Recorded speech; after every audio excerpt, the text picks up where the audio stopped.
না, খাওয়া খাইয়ের ব্যাপারটা না উনি খুব ভালো বোঝেন, বুঝলেন? মানে পশ্চিমবঙ্গ রাজ্যটাকে উনি বলেই এই বছরে খেয়ে ফেলতে পেরেছেন। মানে ওনার মতো প্রতিভা মানে বিশ্বে দুর্লভ। তাই উনি এই কতদিনে কত কি করা যায়, কি খাওয়া যায়, এই সমস্ত এই ব্যাপারটা উনি খুব ভালো বোঝেন। আমাদের তো সেই অভিজ্ঞতা নেই, আমরা ঠিক বলতে পারবো না।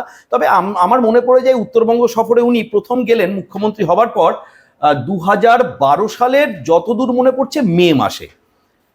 সেই উত্তরবঙ্গ সফরে গিয়ে তিনি 1 ডজন প্রকল্প ঘোষণা করেছিলেন। কি কি বলেছিলেন আমি একটু মনে করে করেই বলছি। যেমন বলেছিলেন রাজগঞ্জ এবং আরেকটি জায়গায় বুনিয়াদপুর বোধহয়, সেখানে দুটি জায়গাতেই 5 কোটি 5 কোটি 10 কোটি টাকা ব্যয় গার্লস কলেজ মহাবিদ্যালয় তৈরি হবে।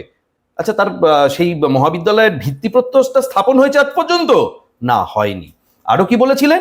উনি বলেছিলেন, এই কিছুদিন আগে উত্তরবঙ্গে গিয়ে বলেছিলেন যে 4টে কমার্শিয়াল হাব তৈরি করবেন, যে প্রতিটা কমার্শিয়াল হাবে ডাইরেক্টলি তো 1 লক্ষ, ইনডাইরেক্টলি আরো 1.5-2 লক্ষ লোকের কর্মসংস্থান হবে। তাহলে 4টেকে যদি আমি ধরি অ্যাভারেজ 1.5 লক্ষ করেও, তাতেও 6 লক্ষ লোকের কর্মসংস্থান হয়। অথচ তথ্য বলছে উত্তরবঙ্গে আজকে অর্থনৈতিক পরিস্থিতি এতটাই খারাপ, উত্তরবঙ্গের আমাদের যারা মা বোনেরা হিউম্যান ট্রাফিকিং এর সবচেয়ে বড় ভিকটিম আজকের দিনে। এর থেকে লজ্জার কথার কিছু হতে পারে না। আমি নিজে গুম্বাদারা টি এস্টেট, পেশক টি এস্টেট, এসব জায়গায় দেখেছি বিস্তীর্ণ চা বাগান সব বন্ধ হয়ে পড়ে রয়েছে। কি কারণে? তৃণমূলের সিন্ডিকেট রাজের জন্য। একটা গাড়ি ওখানে চায়ের মানে চা পাতা কালেক্ট করার জন্য গাড়ি ঢুকাতে হলেও লোকাল তৃণমূল নেতাদের দক্ষিণা না দিয়ে সেই গাড়ি ঢোকে না।